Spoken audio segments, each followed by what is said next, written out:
We don't have anybody here with our departments today. Greg, you want to jump up first here? I've got, sorry, the first thing I've got on my list here is an issue that's coming up. I wanted to make you guys aware of an issue with Mock Mine. This is a map that kind of shows their mining plan for the next few years, next several years, actually. They're getting ready to go under, they're on their far southern panel right now, which it's not shown on this map, but, and I'll kind of point to this as we go. Next, at the late this year, they're going to be coming up and starting on this panel right here and going. And the county line is right here. It's right above that third panel shown there. This is the county line right here. Well, that first panel they're going to go on is going to be hitting the pipeline, and there's a pipeline running right through this area. This red line through here is there's 3 high-pressure gas pipelines through there, and it intersects their longwall panel intersects that pipeline right at Thompsonville Road. And when they go underneath those high-pressure pipelines, the pipeline comes in there and exposes their pipeline while they go in and longwall underneath it and subside the ground. And then they have to do what to protect that pipeline by means of putting support underneath it. But what I wanted to alert you guys about is we're going to have, and if you look at those dates, they're very, very small. But it's going to be this spring of 2020 is when they're going to be hitting this location. March, April, May area is when they're going to be hitting that. So during that period of time, until they get by it and can restore the road, we're going to have about 400 foot of Thompsonville Road dug out and the pipeline exposed while they mine through there. And I wanted to make you guys aware of that because that's a pretty major thoroughfare through there that for folks running up to Thompsonville and vice versa. A large part of it's mine traffic.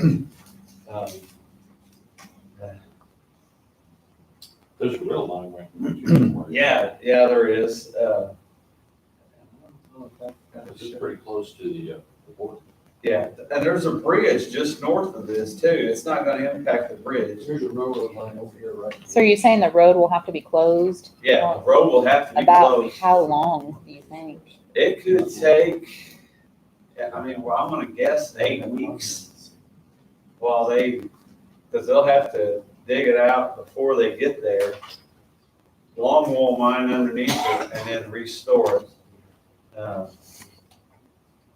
The other one, I wanted to make you aware of what's going to be occurring. The other part of this too is, this is pretty unusual for us, is if, we've got an agreement with the mine to handle the repair of roadways and things like that. Is this anything that you guys would want to approach the mine about something additional beyond them?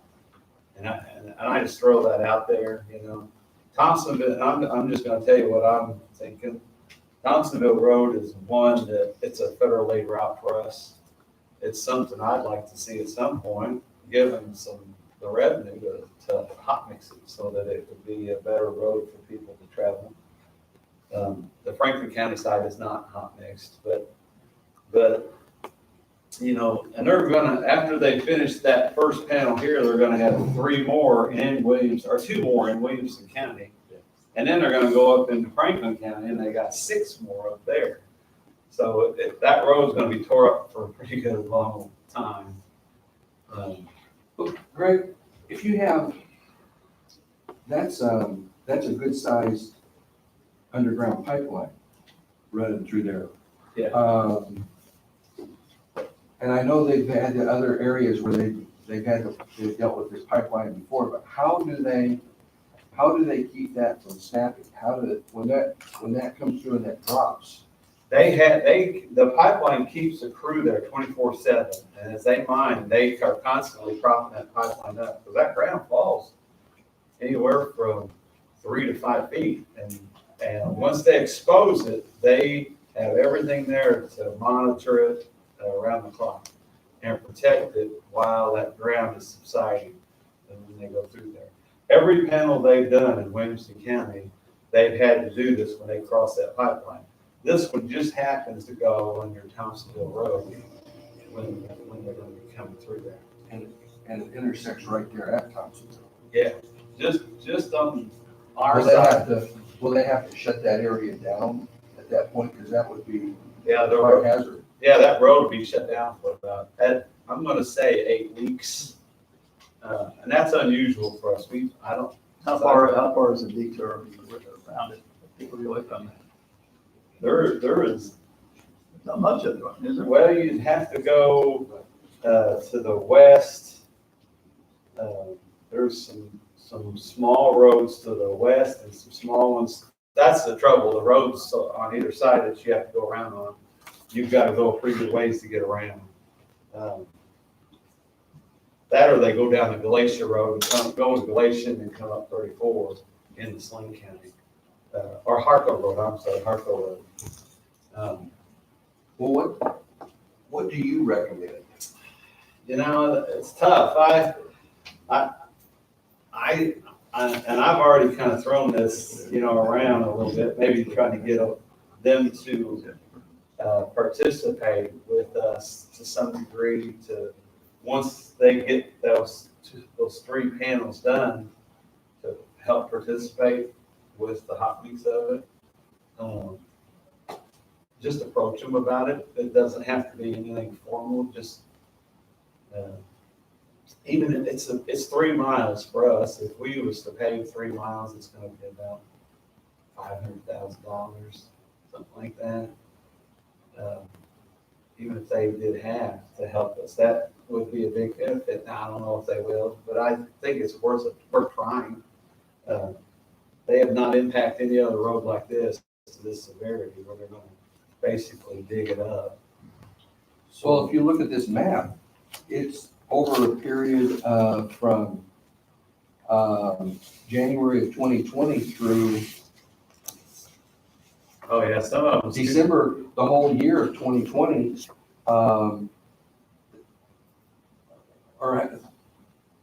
through August, through at least August, Thompsonville Road is going to be literally destroyed.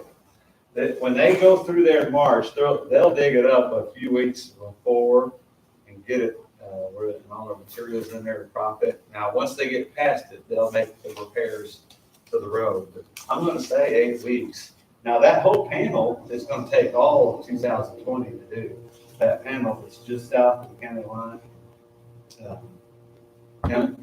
But if you look at Thompsonville Road, it's going to, where it comes into the blue, it'll be basically August before they're beyond Thompsonville Road, according to this map. And it's gonna be a serious impact to that road. So once again, the question to the board is, One, I want to make you aware of it, because we're gonna get some phone calls about this. Yeah. And then 2, if you guys think we should approach the mine about some kind of settlement or some kind of way to reimburse us for this impact. We've got an agreement for us to repair the road. Yeah. But this is a little more than, I Then think the we impacts. need to address that, and I think what you do is have you work with Wendy on this and contact the mine. Okay. Keep the board informed on this. Okay. Yeah, absolutely. Okay. I think that's just my opinion, but okay. I don't know. Yeah. I would think they would, and with what you were talking about, the improvement to the road down the road, we should have them put that into an escrow account. or something. Otherwise, what guarantee do you have that they're going to actually pay the money? Well, you don't, you don't have anything. And it's something I think we just need to talk to them a little bit more about, and see if, Well, I mean, I guess my concern is, how does this differ than any other road that they're going on? most of the time when they go underneath the road's still there. There's two ends that settle, and we've got to fix the ends where the long wall transitions. Even on Corinth Road at one time? Yeah, same, they went longitudinally down, the road was still there, we just had to fix it as they went. This one, So that's. the road's gonna be gone. Yeah, they're gonna dig it out, completely dig it up, to expose those pipelines when they go underneath, so. And they will restore it. I mean, we could just take the tack. You guys fix the road, we're good, you know. And I would also suggest maybe looking into what the cost would be to make, I mean, I don't know, but, this is gonna probably involve EMA as well, or some sort of standby emergency in case there was a rupture of the pipeline or something, whatever cost is associated with that, I think I would look at it as well. Yeah, and I think Kelly has been aware of this, because they've had to expose that pipeline every panel they've had. So this is like an ongoing thing for them. Every year they have to do this. But, yeah, no, she needs to So be we're working. keep that in mind as well. So, I mean, if there's any cost associated with that, Pass it along. pass that along too. Good thing is this looks like once they get through with this panel, this run, then they'll be up in Franklin County, and they'll be out of Williamson County. Well, they've got three more. There's three in Williamson County there. Oh, they haven't, so they haven't done the bottom Yeah, two yet? yeah, and the reason they're going to the one up near the county line is for drainage. The further north you go, the deeper they are. And they go in three panel chunks. They do the deepest one first, that way the next panel, all the water's draining away from them. And then they do that panel, and it just helps with their drainage of the facility. Otherwise, they have to chase that water. This way, they can put their pumps in one location every 3 years and not have to chase the water, it comes to them. So, the next thing I've got on the agenda is, we are in the process of getting a grant to resurface Paulton Road from a little bit north of Brick Road, south about 2 miles, where we resurfaced a previous job. And this project is gonna cost us about $400,000. It's gonna be completely funded through federal and state money that we're planning to receive. But as part of this, they're gonna, it's a TARP, a truck access program. They ask us to establish a class 3 truck route on that road. And so that's what the next thing is a resolution to establish a class 3 truck route on Halton Road from Route 13 to Corinth. Once this is done and the line does all their repairs to the panels they're damaging, that entire route is gonna be newly refurbished, and should last for many years. So that's the end game we're trying to do here. So we need this resolution. Yeah. Okay, I make a motion that we approve resolution number 19-06-11-36. Second. Jim Marlowe, Okay. Brent Gentry, Yay. Ron Ellis. Yeah. All right, that's all I've got. Unless you guys have any questions? The federal money that comes through, is work to be done by the highway department or subcontract that? This one here will be done by contract. We've already got the plan, it's probably 90% done. We've been in contact with IDOT. We'll give it to them. I think we've got it set up for a September letting. Basically, they put it out for bid to contractors, and pre-qualified contractors will bid on it. It'd be either ET Simons or Southern on Asphalt, either doing the work. Just to let you know, I got a telephone call, had a couple of calls actually, from some people that live in that subdivision just south of Philadelphia that is in the county. They discovered that they weren't in the city limits. They've also found out that that road that you come in has not been turned over to us. And I literally told them that, it wasn't going to be because the developer hasn't taken it to the specifications where it can be turned over to us. So, I didn't know if anyone might try to call you or anything. Yeah, they have. The Gaddises reached out to me. Chuck, and I cannot remember his wife's name, but they both reached out to me, and I went out and looked at it. Basically, on the low end, $10,000. On the high end, probably 16, 17 for us to take it. Chipping, there's some road restoration work that would have to be done in oil and chip. One road could just do one coat, the other would probably two, just to make it where it would be suitable. And then there's some drainage issues on it that have to be resolved. I think for us to take it, the other part of it, I think we need to kind of draw up a little bit of agreement with the subdivision, because all of the driveways have 4-inch concrete underneath the drainage tiles that drain the ditches through the subdivision. And all the drainage tiles are plastic. And if those are ever have to be repaired, you gotta get that concrete out of there. I wouldn't want anyone to get upset at us for cutting that concrete in the future. I want them to know going in that we'll replace the tile, but that concrete will be your responsibility. But other than that, I think that will cover us. That's something I was going to talk to you guys about, see what you guys thought. And again, I could get with Wendy on it too. We can kind of formalize our thoughts before we approach them about that. But they called me as well, wanting to know what it's going to take.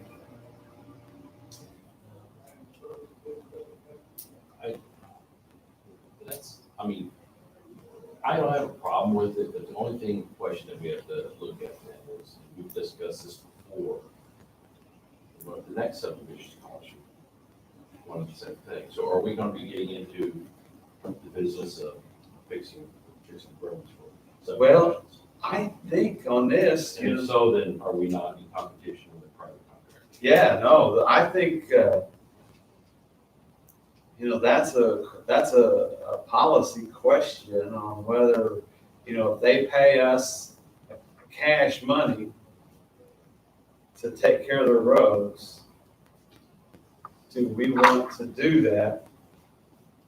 And the oil and chip work is gonna be done by a line of asphalt. The only part we would do is put a little band in. And that, some of these other ones that I know are out there have large pipe culverts, things of that nature. You know what we're talking about. Yeah, and so, is that something we want to do, or do we want to, you guys do all the work? Well, yeah, but we've always had the policy, which is for one, but we're prepared to do That's for all. correct, that's And absolutely. if you can't do it for all, you don't do it for one.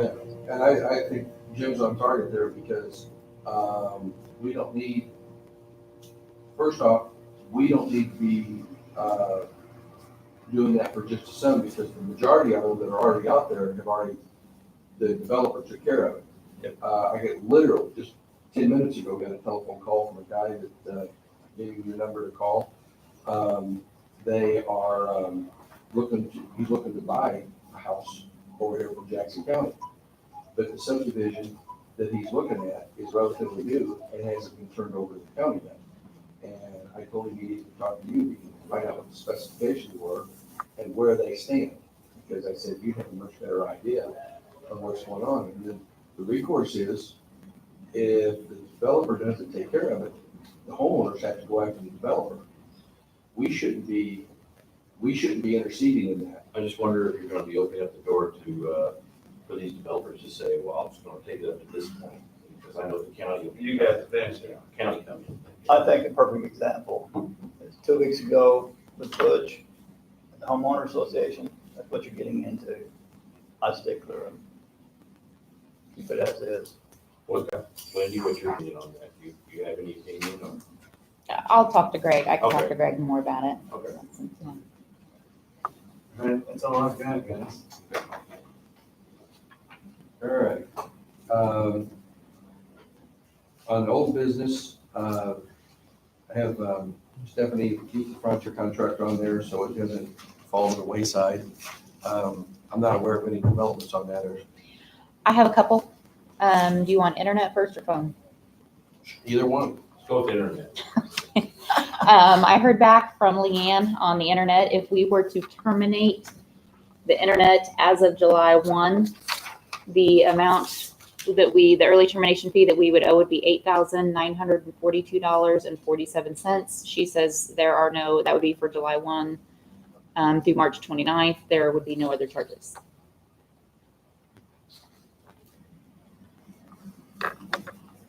$89, $42, $47. 47 is what the early termination fee would be if we terminate it as of July 1.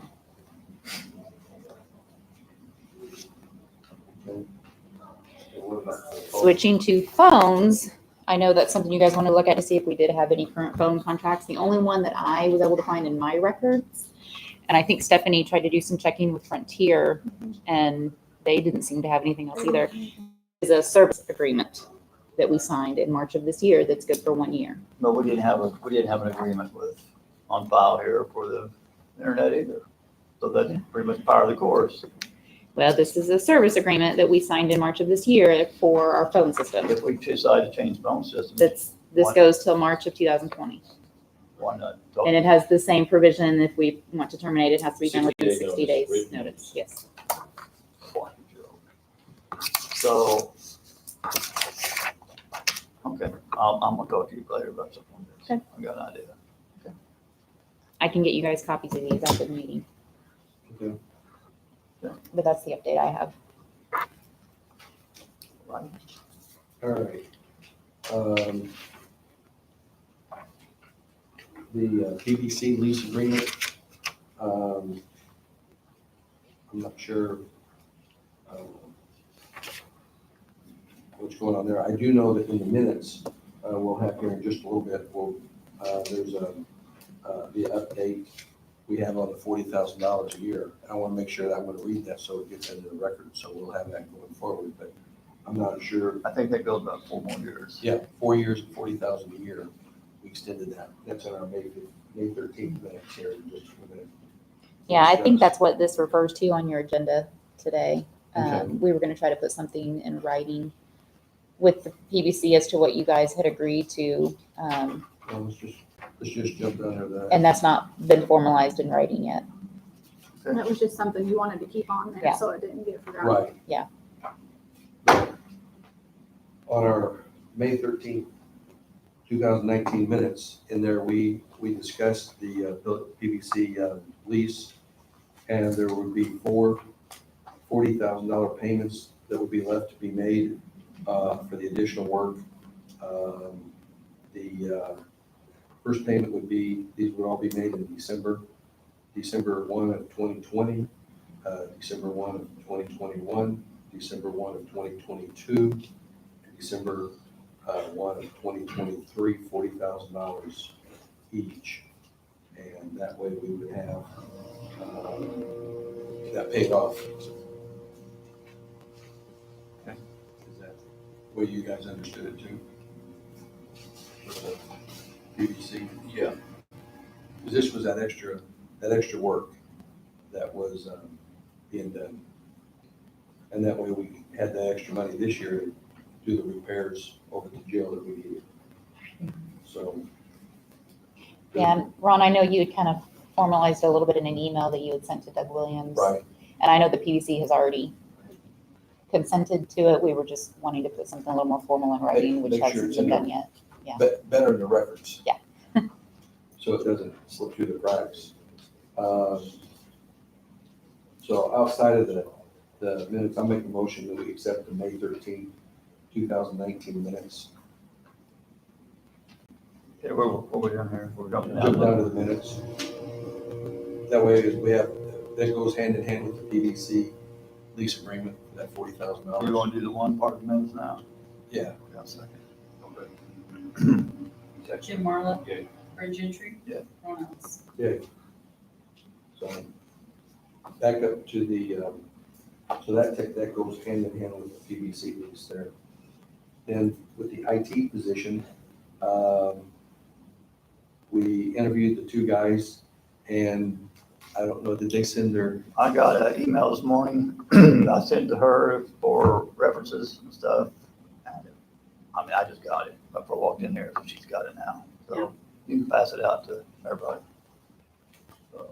Wendy pulled the background checks on both of All them. all good. okay, So we We've just, got them That's back right here.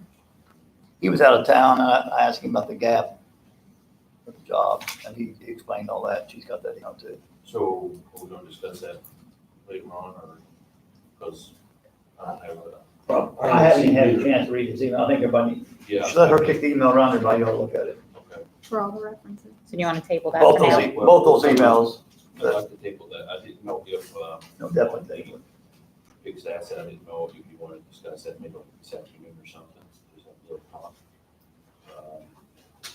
Or you want to go ahead and discuss it now, I don't care if that makes me.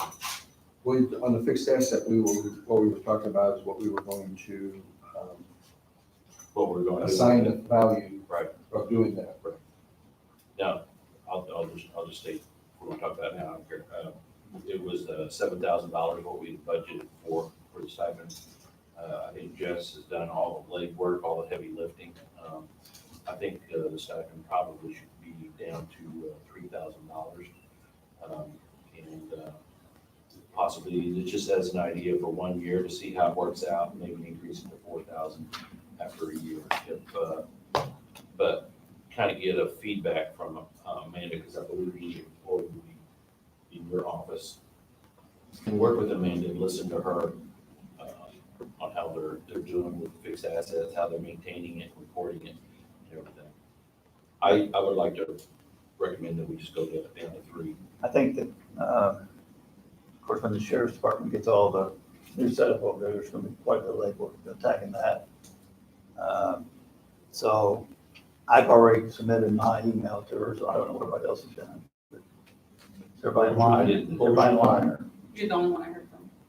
Oh, Yeah, I didn't submit. I didn't. I said no more than 5. Because what I told her is that we discuss it at the meeting. I would think with the additional work that has to be done, because there's going to be a lot of work in jail. That's going to happen over a 4-month period of time. I would think 5,000 would be a good number too. First, I could.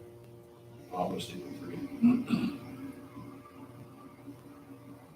So, you want to, I said 5, no more than 5 or less, that's what I said. So I can do 5 or I can do less, so, but no more than 5. So I'll make a motion that we make the stipend for fixed asset for 1 year at $5,000. I'll second. Jim Marlowe. No, Ray Gentry. Yeah. Ron Ellis. Okay. My email's already submitted, so Amanda had my number, so, Is there any other old business? yeah, I do. We need to have a meeting with ICRMT like ASAP on these claims. You know, how they come in and talk to us about that. Kyle Shell and that group. Yeah. So, I think, wasn't Kyle working on, because no, there were some dates sent to us, and I don't think he said dates, but we need like really expedite that. It's very important that we do that 2 times a year. And I don't care who does it, if I can set it up or Ron set it, I don't care who sets it up, it needs to be set up. And we need to get the thing done. So, how does everybody? did Kyle send some dates to you guys before? No, I came to another email that, the possibilities that they could come down. June like 17th, 25th and. I can email Kyle and let him know that Okay. you're wanting to set you guys are still wanting to set one up. I know one had tried to be set up previously and Yeah, I something don't know. I happened. don't know what happened on And then that. I have no He had idea. a conflict. Yeah, I would say that you go, call the agent and kind of let us know what everybody says. We can pick a day and let's get that baby rolling, because there's a few out there that are interesting. We need to find out about. And because I we could have think a- Kyle usually brings, his boss, Devin. Yeah, he's good. Yeah, I was impressed. And then Tom usually, I think. Yeah, I was comes. very impressed with that guy. We could have a new development arising. There will definitely be a new development horizon, yes. So, So when do you? That's pretty much everything. I'll contact Kyle and see if he can work on trying to set that up again. okay, you'll be the point person. All right. I just want to find a point person, didn't care who it was. So, All right. Have an application for raffle and poker run license for the Carterville Chamber of Commerce. Wendy, looks like you've already looked everything over here. And this is something they do every year. So need a motion for the raffle and poker run license application for the Carterville Chamber of Commerce. I'll second. Jim Marlowe? Yeah. Brent Gentry? Yeah. Ron Ellis? Yeah. Greg, where do you think you're going? Slipping out? What caught you? Okay, this is one of two things that's really important. With Greater Egypt, we have a application from Greater Egypt to add territory for the Williamson County Enterprise Zone for the Fujiama Restaurant that's going to be located in the northwest corner parking lot, immediately north of Cornerstone Church. Yeah, right across from Mackey's, or I guess that's the way to describe it. Yep. So You want that one? what do you want? We need to, I'm 100% on Maker, so I think more enterprise zones need to be done. So I make a motion to accept this very, I'll second. Jim Marlowe? Yeah. Brent Gentry? yeah, Ron Ellis? yeah. Then we have, from Judge Blyer, need to, make a motion to accept the circuit clerk. This is from Judge Blyer. Chief No, this is Judge. a contract This for is- transportation and detention it's services $5 from to the Franklin Being- County. being Franklin increased County from Juvenile Detention Center. $100 per day to $105 a day to help cover their costs. That's cheap compared to if they ever went away, we'd have to go to Belleville. I think that's very reasonable. And this is the first increase they've had in a while. Yeah, they've not increased it in several years. Well, I'll make that motion to accept it, Franklin County Juvenile Detention Center. Jim Marlowe? Yeah. Brent Gentry? Yeah. Ron Ellis? Yeah. I'll leave that one gone.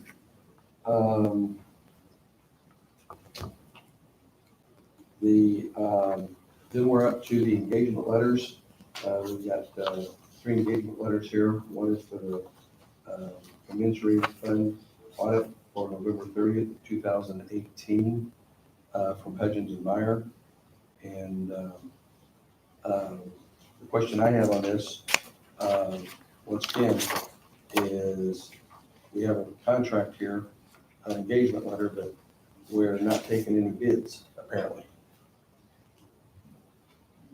We all agreed to do it, so we kicked this can down the road a long time. And she's been working with the treasurer, she's been working with the jail administrator, and they set everything up. So you want to give your speech on the bid, go right ahead. I've got one to come back with, so go ahead. Okay, that, once again, is not being fiducially responsible for, if we're not going to take bids, we should.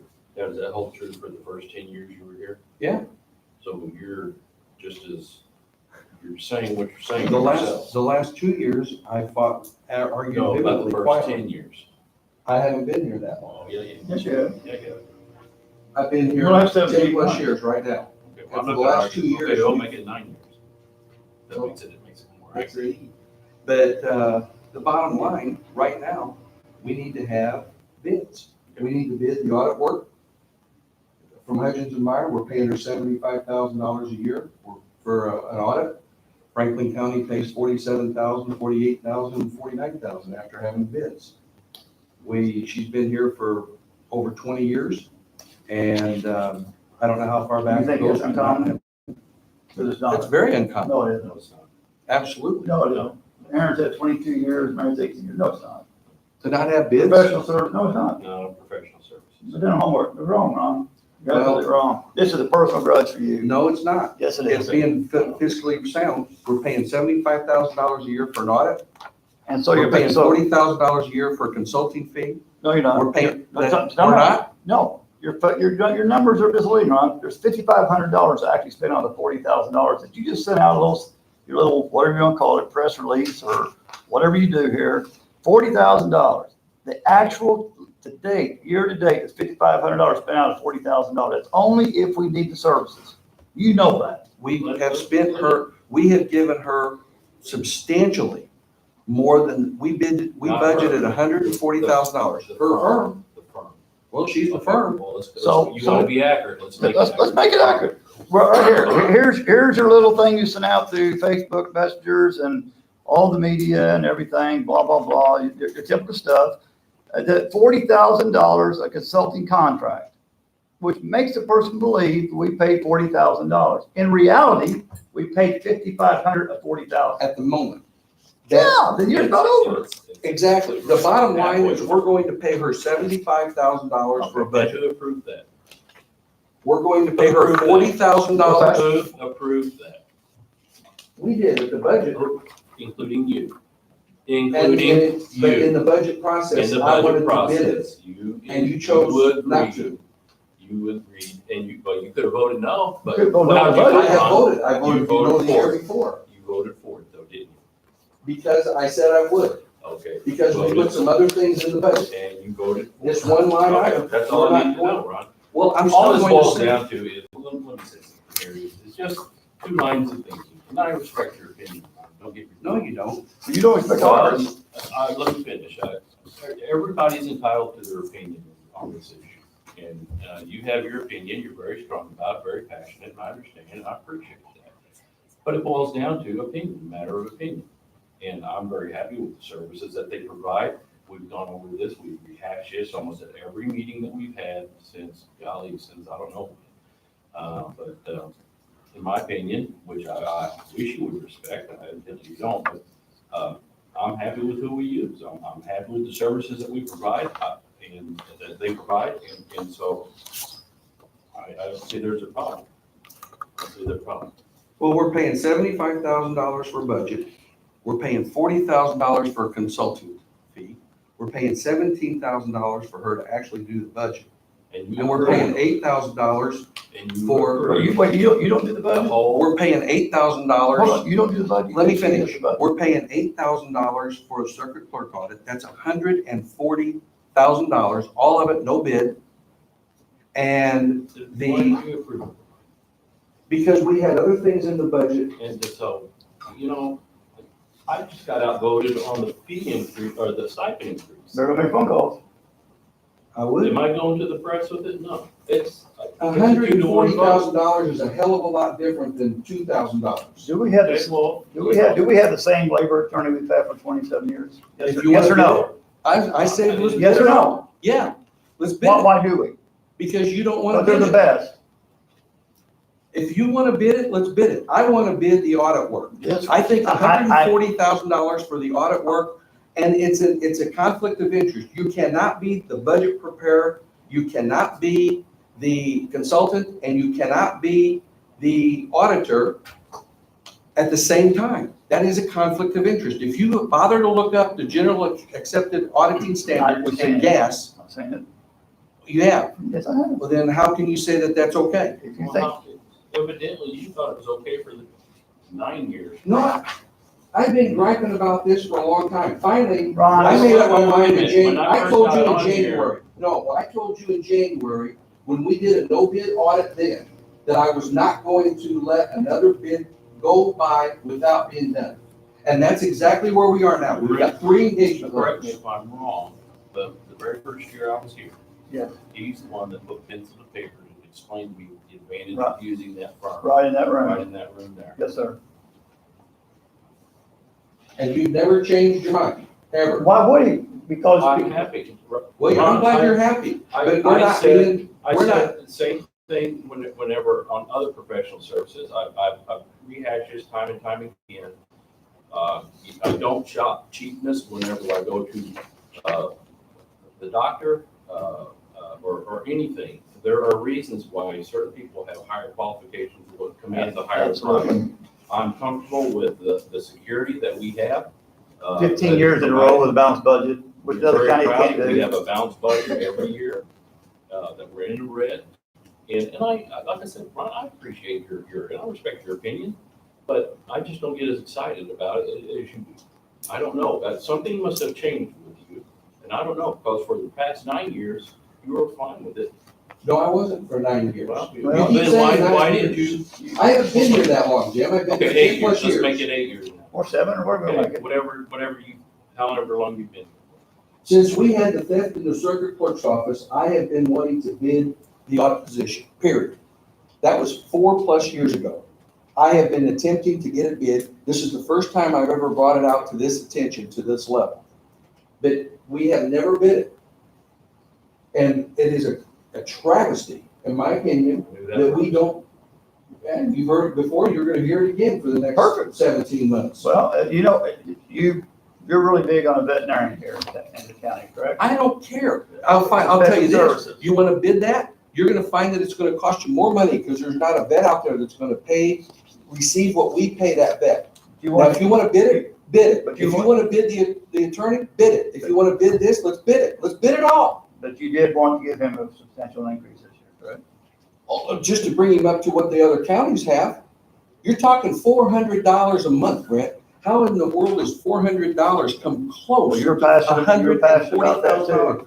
We're gonna give a $4,000 no bid on this first audit. I have, you know what? I have mulled over your stuff, Ron.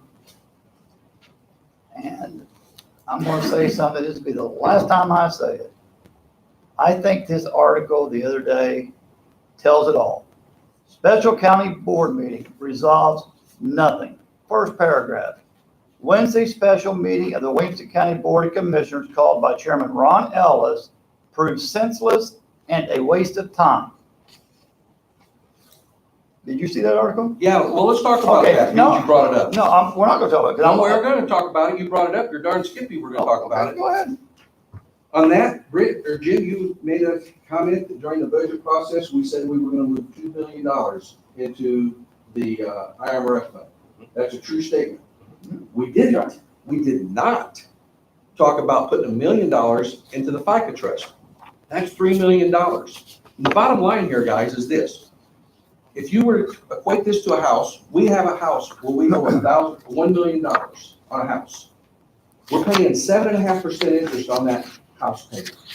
We have the money in an escrow account that we can pay that house payment off, but we choose not to because we keep it in reserves, and we're getting 2.25% interest on that money.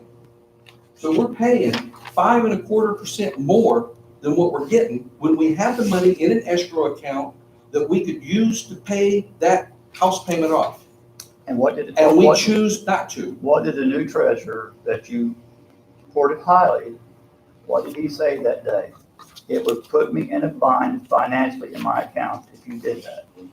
That's what he said. And. He was talking, what he was you talking about, interest. Do you- what he was talking about was having a negative number in the escrow account, which we do not fund on a monthly That's not what he's basis. talking about. Yes, it was. Talking, you're so wrapped up with this one thing because God do the auditing and, so do you realize that the BABS, the contract with the jail, that we pay interest only to 2037? You know that? Yeah. Is And we could is there a difference we could- between we this could and read that? it. Yeah, there's a darn big difference because you're Explain talking it. about a bond, money that's set up for a bond payment. Okay. This is not bondable. This is a debt that we owe to IMRF. It is the only other debt that we owe, period, outside of the bond payment. The bond payment has a formal structure. You pay semi-annual interest on it twice a year. You pay the principal payment once a year. You know that, right? I'm going to Do say, you know that? I'm going to say, Ron, I know a lot, and I'm going to say a lot of things. So there is, in my view, this is a personal issue with you, with Kim Meyer. Or as some people say nowadays in media, it's a witch hunt. And the reason why I say that is you have made comments to people that you called her and she never called you back. How did you set up the last meeting with her? Did you call her cell phone like you've done all these years? I called her office. And I said- left messages for her. They put a sticky note on her door. In reality, you haven't called her cell phone, in probably a year. I have called her cell phone. Yes, I have. Wow. Certainly. Okay, so Friday, after this article came out, I had a phone call from a guy in Marion. Right, wrong, or indifference, if you're telling the truth or not. He started laughing. He says, yeah, I read this story. He said, you know what it's all about, don't you? I said, the last year and a half, 2 years, I don't know what's got into him. He's been fine up to then. He goes, he's wanting to bid this, but he has a couple of buddies wanting to bid it and try to lowball the price. And he goes, that way he can have his hand in the pie and with his numbers. And when he leaves here in 17 months, he can still be in their ear. Now, I don't know if that's true or not. That's a bald-faced lie. Okay. Who But said it's starting to make sense now, said but the cheapest is not Who always said best. It doesn't matter who said it. I It think doesn't matter I'll who says it because it's a faceless name. Okay. Experience is what matters to me. And you know, you have, your heart is great, but you have these tendencies to get worked up on things. I'm gonna go back to it again. Like right now, your own political party, you know, there's bickering and fighting, you come out in media and you taking them on, you call them, Springfield, all these representative Republican names and it's controversy. And the Public Building Commission, I remember that specifically, you want to arrest them all. You I know, did not. Ron, I've got the papers. Bring it So- forward. And so you had to retract and go back to the papers and write an apology to them, is that correct? That was 11 years ago. Is that a true, is it a true statement or is it a false statement? What's that got to do with $140,000? Because you get worked up on things. You're darn skippy I get worked up, and I'm going to continue to get worked up because we're not going to bid this. We're going to pay her $4,000. This is above the $140,000. You, We paid her for an audit back in January of this year, no bid. We're going to do 3 right now, no bid. you would And agree, this is being with. responsible to taxpayers how? Okay. You wanna hash up all- If you want to talk about being responsible. Yeah, let's do. Okay, back in 2013, you closed the county down. What did that cost us? 50,000 on Close the it. county, now what are you talking about? Yeah. We had Inclement weather. snow, which we don't inclement do. weather, there was a big case over there I at the didn't, courthouse. that's Yes, not, You no, closed the county. Jim, down. that was, What did that was not cost me. us? Who was it? It wasn't me. you had a chief judge, you had a state's attorney involved. But He only does. he just has the jurisdiction over the courthouse and the circuit clerk. Correct, He can't close the county down. that's correct, The chairman could close the county down. You were chairman at the time. That one day, correct. payroll. That cost quite a bit. And why was that judge, okay, get the whole story out. Why was it shut down? There was a snowstorm. Why And was they it shut had- down? The reason why they shut down over there was because they had a large trial or something, and they had a lot of not jurors, but witnesses coming in to testify. Don't have jury, what, get your And story straight. so, and There was that's, there was 145 people that had been subpoenaed. that's what I come just in. said. That's what I just said. They had a lot of people come. And the chief judge said that if we, and the state's attorney told us that had we not shut the county down for that day, and the only people that were shut down was the non-essential people. The jail still remained open, the highway department remained open because it was a 12-inch snow. Okay, so how And does we that were going to affect? have a liability. But that closed down. Over here, How in usually, the hell is that That my closed fault? down the county clerk. You It closed just- down the They wanted assessment, to it closed deflect down the issue the that we have treasurer. $140,000 I'm being, just saying that That's costs a it. lot. I'm just saying, Ron. and it's illegal. I'm just making. the That is, point. I will say that, that is illegal. You cannot be the auditor, you cannot be the consultant, and you cannot be the, I'm just to saying that prepare there's the different budget. times I that would we watch- make decisions that do sometimes have consequences. And this is a three-person board. I would- Exactly, and just like I was outvoted on For $2,000. I was That's a outvoted. big, I was outvoted on that's tough. 10,000 for that one that's tough. Williamson County soil. And you're water- outvoted on $400. So you Fine. chose to give him a raise, by the way. I split the difference with you. I split the difference with You you. voted for the budget, Ron. You voted. I to voted for the approve. budget You voted because to there were approve things all in that. there that we all fought for, and I said I would. And you voted. And if that's the case, then I'll tell you right now, I won't vote for another budget as long as. You've already said that last week. You've already. I will say it again. Okay, we'll say it again. I don't care how many times. But this is wrong. You I'm just cannot saying, give once no again, bid. I respect your opinion, just like I was outvoted 2-1 here. Sometimes you're outvoted. I don't- If I'm outvoted, I'm outvoted, but I'm going down swinging. This is wrong. Okay. That's your opinion, and you're more than entitled to it. It is my opinion. I'm gonna stick with it. Okay, can I And finish that's what now? this boils down to, is opinion. I would like to finish now. So you get excited, Ron. We talk about, you know you do. And it's when turmoil and drama, you get excited on it. And that's fine. Everybody's made differently. You know, for almost your whole tenure as commissioner, like you said, you got 17 months to go. And I know you're counting the days. You voted for almost every single budget. But I want to tell the most important part of what happened back in the late 90s and early 2000s. The previous board, before me, hired a new auditing firm, and to say the least, it was a disaster. They hired a CPA, a local CPA, that quickly said, I was attending the meetings, that quickly said that it was over his head, his government auditing and all this kind of stuff. And Hutchin and Myers had the contract in 1998, 1999. So with political maneuver, they fired the firm and they fired the CPA. Guess they hired back Hutchins and Myers, the ones that got the knowledge. The county, the meetings I went to, was in a financial disaster due to the incompetence of the board. This is exactly why I ran for office. That board argued, they want to take each other outside and fight. It was ridiculous. During that board later here, there was no balanced budget, constant arguing on the board. The arguing made the county look like a joke with constant news stories. The board here we have today, I have heard by many people, it's one of the best boards that's ever walked through this county. You told me, when you said you want to be chairman this year, I said, your turn, you're going to bring unity to this board. You divided this board. You went against exactly what you told me. Since I've been on this board, we have had a balanced budget for 15 years, and I'm very proud of it.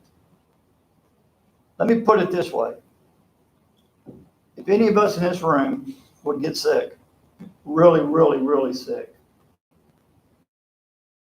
to you is, will you just go to just a doctor, or will you go to a specialist that really knows the business? Let's be real about it. That's what this is. Somebody's got really the backbone and the experience of government. Government is very complicated. I want the best working for me. That's why we have Rhett Barkey for the laborers. I want the best working for other taxpayers. That's why we have Hutchin and Myers. Because I want to go down as the best for this county and not have a disaster like they had back in 1999, 2000, 2001 that cost taxpayers a ton of money. So there are counties around here struggling every single day in the red. We should be talking about positive things, like the new Walker's Bluff deal that we all contributed to. It's going to bring in revenue. The TIFs may be coming off, they could bring extra money in. Talking about policy things that we do as a board in unity. This is a really, really, really good board. I've said it here, I've said it on the news, I've said it everywhere, but I believe it. So Ron, I want to be perfectly clear. You can moan and groan about all this. No doubt it's personal. An agenda, and I want you to know right now, talk about it every meeting. I don't care. I am voting for the best for this county that's going to keep us afloat and not sink. Because guess what? In 17 months, you're going to be gone. Anything that's done now with potential mess, who's going to be here to clean it up? It won't be you. It'll be us two. I want the best what's going to happen in this county, and we should stand proud how this board acts and has done the county business over the years. And you've been right in the middle of doing a great thing. Now, where this whole trial the last year and a half has come from is beyond me. But what I know is it's a good board. I'm disappointed, and you tell me how you're going to unite this group and keep us together on this and go on these rants and run the media and all kind of craziness. I do not like it. I'm disappointed in you. I'm disappointed in the whole thing. And I don't even want to talk about it, makes me so sick. So scream from the mountaintop, do what you want to do. I respect your opinion. You don't respect ours. That's the bottom line. This is a personal deal. And quite frankly, I've had enough of it, and I have nothing else to say about it. You talk about it every meeting. It's over 17 months. I'm done. I'm over Hudson Myers for here on out. You do what you want to do. I want the best for this county. And that's what I'm going to do. Well, Knock yourself out. I don't see how you can say that, you can say whatever you want. I'm telling the facts. So. When you sit there and say it's personal, I guess misspending taxpayers' money is personal to me. When you put out this little agenda, this thing you sent out to people, that's misleading. That's How is it misleading? $40,000, we paid for that. Show me, What's budgeted? show me. What's budgeted? 40,000 if we need her. It's $5,500 been spent. That's what Right you there's an spent. actuary. And what month are we into the budget? We're real close to getting started new budget. What month are we into the budget? We'll start the budget in September. What month are we in? You just got the April And you think information. we're gonna pay $40,000? Well, let's look at it. Just in the period of time that I've been here, we paid her $196,000 more than what was budgeted. The firm, Well, she's The firm. firm. Yeah, that, So so that we- doesn't all go into her pocket. So I'm just. So to we be paid accurate. we've You gotta actually be paid accurate. $196,000 more than what was budgeted. And this is good for the taxpayers, how? And all of it, $196,000 was no bid? You can't tell, you're gonna tell me, Brent, that there is nobody, no other accounting firm in the state of Illinois that is as good as she is. She is the very best accounting firm in all the state of Illinois, the only one that can handle the budget, to handle the I think consulting work, yeah, I and to do. handle the I do. audit. I do think she's best. And that's why she sits on the Illinois State Board of Auditing. She's that And how smart. many calls have you gotten? And- Because I've gotten them too, from other CPA firms that would like to bid. It's amazing how this comes up all of a sudden. The phone calls just have to come in all of a sudden. But here's what I want to say. I make a motion to pass the engagement letter, Commissary Fund Audit, November 30th, 2018 for Hudson Myers. Jim Marlowe. Yay. Brent Gentry. Yay. Ron Ellis. And the second Absolutely one, not. I also accept the engagement letters for the treasurer's office, which she's worked hand in hand with Ashley. Ashley has confirmed pretty much everything in the meeting the other day, she said, and I will accept that one too. And that is at $6,000 to $7,500, no bid, plus expenses. That's motion.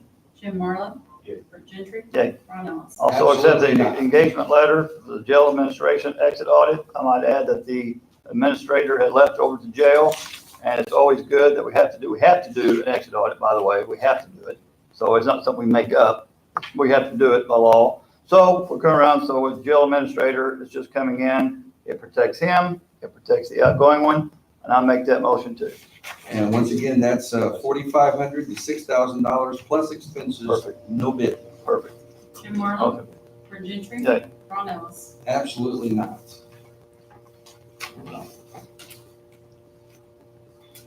On the Crawford survey, I don't have anything on that.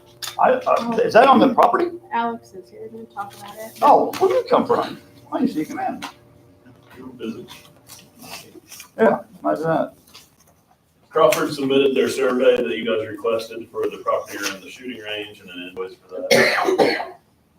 That's the new property we're talking about, possibly selling? Yes, Okay. yes it is. And that is for the entire thing. If you were gonna sell to two different owners, it would have to be surveyed again. I When got did that the come maps in? and stuff Huh? right here. It just came in I on think it was Friday. dropped off Friday. Okay.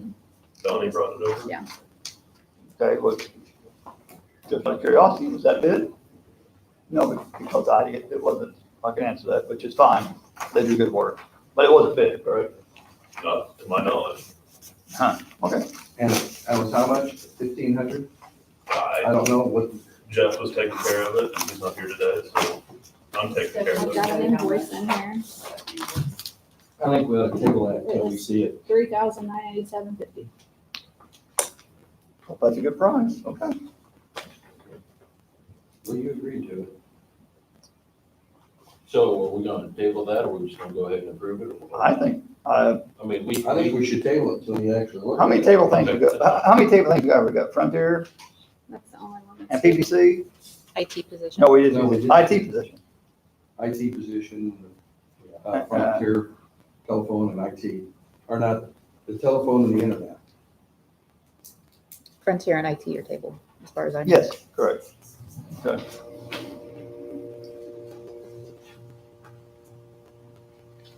All right, accept the public defender report for May 2019, the Williamson County Clerk fees account, April 2019. The Williamson County Clerk Real Estate Trust, April 2019. The Williamson County Clerk Mobile Home Trust, April 2019. The Williamson County Clerk Vital Records, April 2019. And the Williamson County General Fund, April 2019, accepts all those reports.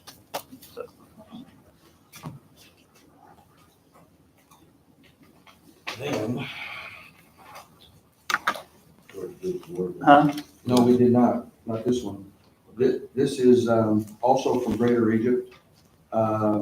This is an ordinance to add the territory to expand the Williamson County Enterprise Zone. It's for 20 acres down, approximately 20 acres located on the southeast corner of Interstate 57 and Highway 148 in Williamson County, south of Marion. Road Ranger plans to construct a travel center at an estimated cost of $10 million. The company plans to create 4 management positions, approximately 24 full-time equivalent jobs and 10 part-time equivalent positions. Opening the travel center is planned for the second quarter of 2020. And we're one of 8 different government agencies that have to approve this ordinance change, and it would be submitted to the Illinois Department of Commerce and Economic Opportunity for their final approval. We held on May the 22nd in that little room right there, a meeting. It was the Williamson County Enterprise Zone Management Organization held a public hearing on May the 22nd at the Williamson County Administration Building in the boardroom to receive comments regarding the addition to the territory of Williamson County. And everybody that was there was excited about it. And so that's that's everything for the background for what's going on. So this is we've got 2 different establishments. One Fujiyama, they're at the corner parking lot across from Mackey's Pizza, and then this roughly 20 acres of land down in the south. When do they plan on starting? Once they get all of the approvals done, they're still working with IDOT to get permission to make some changes on the roadway. Their hope is to break ground in March of next year. They figure that it's going to take 4 to 6 months to get all of the approvals done and the survey work approved. So Where would that drop them in on that enterprise zone? They don't have much left. Well, they don't care. they don't care. Their big thing is, we're looking at getting some grants from the Delta Regional Authority and then also from the state of Illinois. The cost is $350,000 to put the sewer and water lines over there. And by putting this into the enterprise zone, they're looking at saving approximately $450,000 to $500,000 in sales tax. that they would be able to use for The sewer, where's the sewer? The sewer is part of the, Lake of Egypt Water Sewer District. The sewer up there? Mhm. I didn't know they did, I guess it's. Is it, are they gonna meet the, deadline for it closes out to capitalize on the, They'll get 1 year, maybe so they two, will get one of on, real estate tax abatement. and then capitalize on the material. Right, and they're aware of that. That's a side benefit because the 1 year abatement in real estate taxes is about $75,000 to $80,000. Right. Which is a lot of money, but when you're looking at a $10 million project, it's small potatoes. But Adds up. they would like to get it for longer than that, but they're excited about what they can get. For people who may not know, this is a different truck stop that, from what the city of Marion is planning. They have one somewhere, Loves. Love's coming in, I believe, but this one is another truck stop at 148. It's mile marker 45. Interstate 57. So Great Region said that on a study that there was over 200 and some odd illegally parked trucks at any given time. So this will provide some truck parking. In a stretch from, what Jim's talking about there is from a stretch from Interstate 24, 57 split to the 67, 57 split north of Mount Vernon. At any moment in the evening, there's 250 on the average trucks illegally parked along Interstate 57, which creates a hazard. And they'll have, with the 20 acres here, they'll have an area where they'll be able to support up to 80 trucks to get off the road. In addition to They the truck stop. need to get off the road. And then it'll be a full-service gas station for vehicles, 16-wheelers, 18-wheelers rather. And then they'll have a restaurant in there too. The proposed restaurant is Wendy's. With that being said, I make a motion to approve ordinance number 19-06-11-03. Second. Jim Marlowe, Bert Gentry, Yeah. Ron Ellis. Yeah. And then we have from Fergus, Dave Anderson would like to be reappointed to another term. His term has expired and would commence from today. And for 5 years, it would expire June the 11th of 2024. Spoke with Susan Taylor and he's done a great job, been there for many, many years, and he's still willing to be on the Fergus Water District, so. I saw, when he got appointed, I saw a lot of difference in the positive. I'll make that motion and then we approve resolution number 19-06-11-37.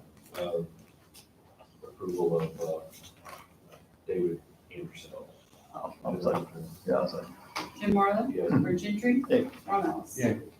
And then we have travel reimbursement. Brent has submitted a bill for gas reimbursement for meeting with people throughout the county for $55.30. That makes sense throughout the country. Throughout the country. no, that's for all the flooding and all the people wanting. I make a motion that we accept the travel reimbursement for $55.30. Bert Gentry, Thing. Jim Marlowe. Yeah. Ron Ellis. Yeah. Did we not get the Elks stuff? No, they didn't turn it until Monday, Okay, so it's not on here. okay, so I'll be for the next meeting. For the July 4th deal. We'll have a meeting somewhere. We'll have July 4th. We need to do something with IC, our team. So, anything else?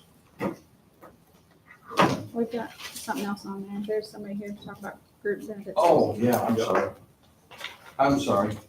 John, you had called and you said you wanted to talk about the health, retiree health insurance. It's actually the health insurance for the active employees. Okay, well, let's do John Miller. He's called about it, then we'll get you here. Sure, that's no problem. That's a problem, thanks. John had called me and I told him, I recommended that he come and talk to us at the board because we couldn't discuss anything really outside of that. Right. Got the third statement, it's gonna be short and sweet. Good morning, everyone. I'll take very little of the board's time today. Before I go any further on this, let me say two things. First, I did not come here today to speak for anyone but myself. I am not a spokesman for other retirees or employees receiving health insurance from Williamson County government. Second, make no mistake, I'm grateful for the insurance coverage that I have and the benefits that I currently receive from the county. For anybody that doesn't know me, my name is John Miller. I worked for the county for 35 years and I retired in October of 2017.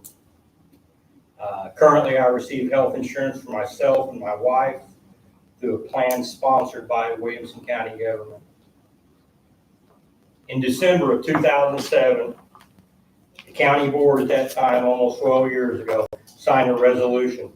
The resolution was 19-05-14-33, and it became effective December 1 of 2007. In general, this resolution proclaimed that the county would pay up to $500 of a county retiree's health insurance premiums.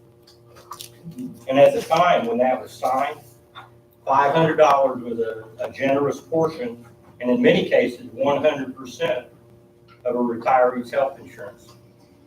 So it was a really good thing at the time. As we all know, health insurance premiums have increased. And I quoted here from the Henry J. Kaiser Family Foundation, the report titled 2017 Employer Health Benefits Survey, published in September of 2017. So that's still 2 years ago, or close a year and a half ago. And things have gone up since then. But at that time, they found that premiums for individual health insurance coverage from 2007 to 2017 had increased almost 50%. 50%. A current example of health insurance increases is that a retiree that retired in 2017 paid $483 for their health insurance, member only, not family coverage. Starting in July of 2019, that same employer, same retiree, will pay $630. That's an increase of over 31% of the amount that they pay. That's a 19% increase in 1 year alone. At this time, I'll go no further into prices, percentages, numbers, anything like that, or the forces that might affect them. I will not pretend to know the ins and outs of the budget or bid process that may or may not have taken place. However, if nothing changes, we all know where health insurance premiums are headed in the future. In closing, I respectfully request the Williamson County Board to take into consideration the future increase to the county's contribution to retiree health insurance premiums. I believe this would be in keeping with the spirit of the resolution that was signed back in 2007. Also, I request that the county board to make every effort to shop for the best available health insurance plans available while taking into consideration both price and quality of that policy. Thank you for your time. Thank you for allowing me to speak today. I made copies for everybody. Like I said, now you get time. No, it's time to go fishing. You had boats. Yeah, I had a vote. Thanks, John. You're welcome. Did you want to say something? Well, if you have a moment, Yeah. Come on up. thank you. So I think what I wanted to accomplish this morning was just to make an introduction of myself and my organization. And it kind of ties in with what John's comments were. I'll pass out a card here if you don't mind. That our organization, Group Benefit Services, is in business for 26 years. You're welcome. You bet. We're in our 26th year, and we're based in Springfield, Missouri. And what we do is design, implement, and manage partial self-funded plans. And what this does is give empowerment to the groups that participate in managing their benefits because we provide an array of reports that support claims utilization. And I don't know how familiar you are, or if at all, with the subject. I think we had an agency come in. A couple. years ago. I contacted an agency, heard it given before, there's a guy that's on the radio that has a radio program. And, contacted him, he came and gave us a presentation years ago. Probably very similar to. Conceptually, I believe it would be. I think from the standpoint of value proposition that we bring to the purpose is that we do set budgets for our clients. We're able to, in many instances, improve the benefit features, 100% coverage in a lot of given areas, and streamline the administration of the plan. So whether or not this would have application, there's no commitment. What we would do is to commit our resources to about a 30 or 45-minute meeting with someone that is familiar with the plan. And from that, we can generate the typical analysis that we present to our clients. I think one of the compelling factors here is that in the state of Missouri, we have 8 county governments that we're currently managing. And we have 50 or 55 that are in the pipeline. So we have extensive background in terms of what your industry, what your business is about, that I think we could bring into the discussion. So I think one of the good features about this is there's no commitment, short-term or long-term. Following today's introduction, if you would agree to that analysis, we present the analysis to you after we do a question and answer session to get a little bit of background about your organization, how you're put together, maybe some of the goals that you would set for your plan. So the value proposition is not just cost. There's some other factors that come into this, and we're willing to apply our resources to it if you would allow a given amount of time in order to complete the what we call discovery. So it's nothing more than sitting with someone, finding some of the details about the plan beyond what is your deductible and co-insurance. We're looking at such factors as where your employees go for treatment. Is your plan structured in such a way that you remove barriers to care? And the 2 primary barriers we addressed is the cost of care and access to care. Based upon the technology we bring to the equation, there are certain benefits that we can build into the service platform that would give options to the employees to avoid unnecessary ER usage. If you're having a barrier to access in terms of care, it's a 19-day wait to get to a primary care physician. We have a feature in the plan that would give access to a primary board-certified primary care physician within the 10-month process. And that's part of the technology platform that we have built into the system. So I'm not sure exactly when you had the analysis done previously, but I think there have really been some improvements and some things happened within our concept and our industry that you might be interested in at this point in time. We, our person that handles that took another job a couple weeks ago. So Amanda will be hiring a new person. You probably need to stay in contact with her. Kind of in transition right now. Sure. We're in the middle, so. I appreciate that. Are you like a broker then that looks at different plans out there? No, we actually would work with your broker or consultant. Put us in the same category, although I think we're better than a Blue Cross or a United Healthcare, the big box companies. What we do is specialize in claims administration. We're self-contained in the sense that our proposals will be turnkey. It would include administration, reinsurance, which allows an organization your size to at least look at partial self-funding. The managed care aspect, the PPO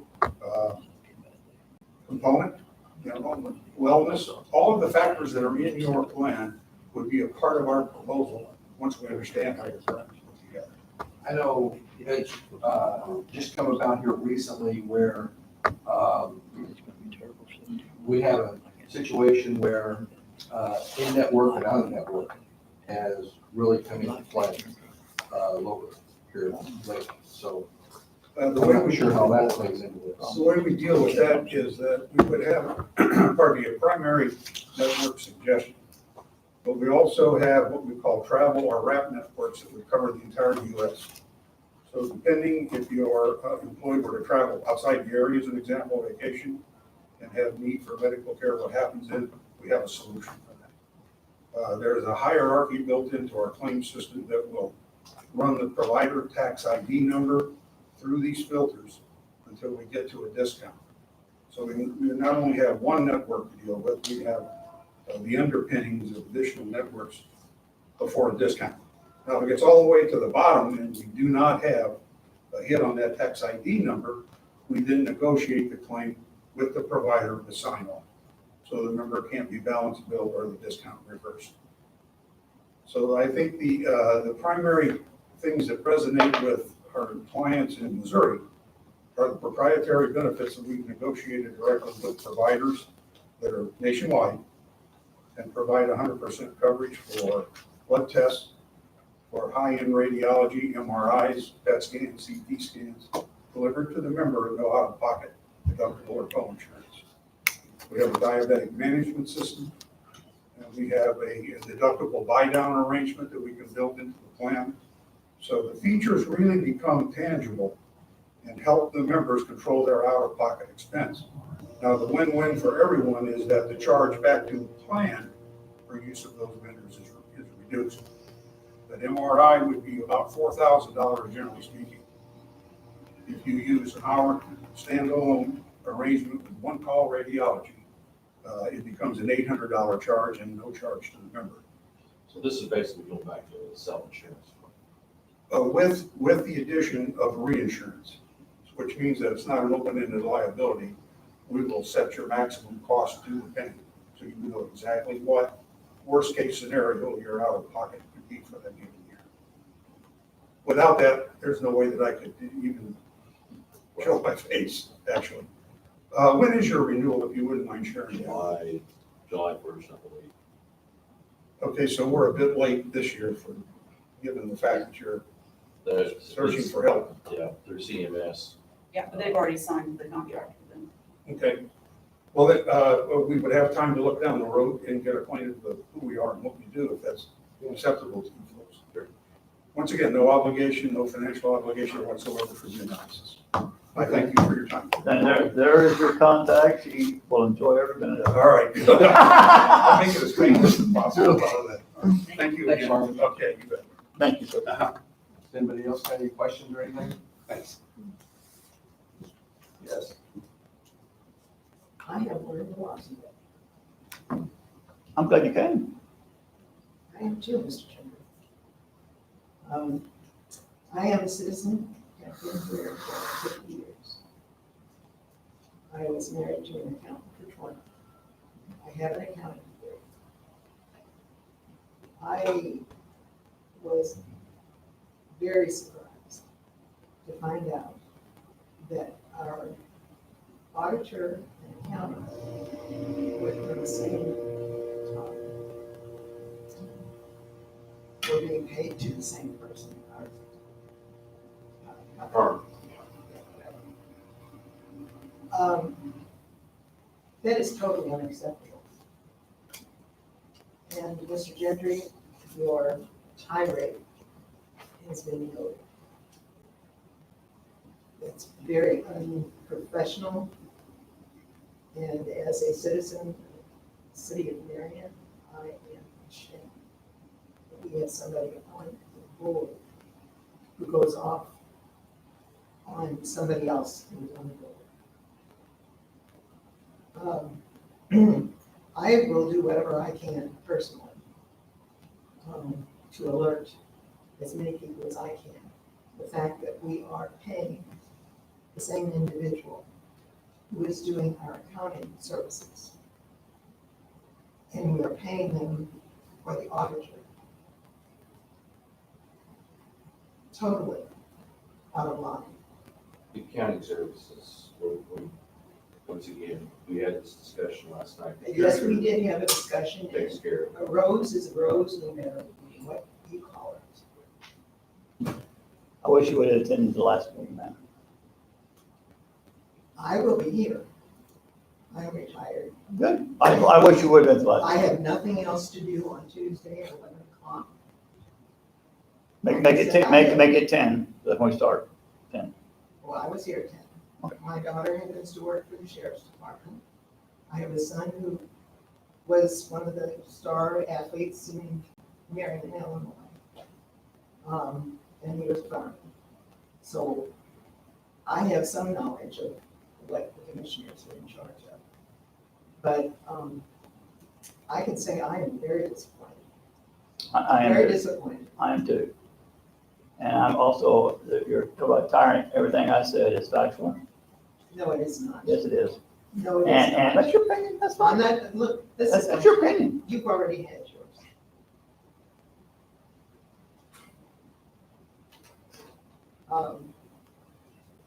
If there's anything else that I can do, Ron, let me know. Okay. Thanks. She got the memo. Okay, I'll make a mess. I'll make a motion to adjourn. Jim Marlowe, Yeah. Ron Gentry, Okay. Ron Ellis. Huh? Somebody sent me that number too, I don't know. You want to take those, pass it down?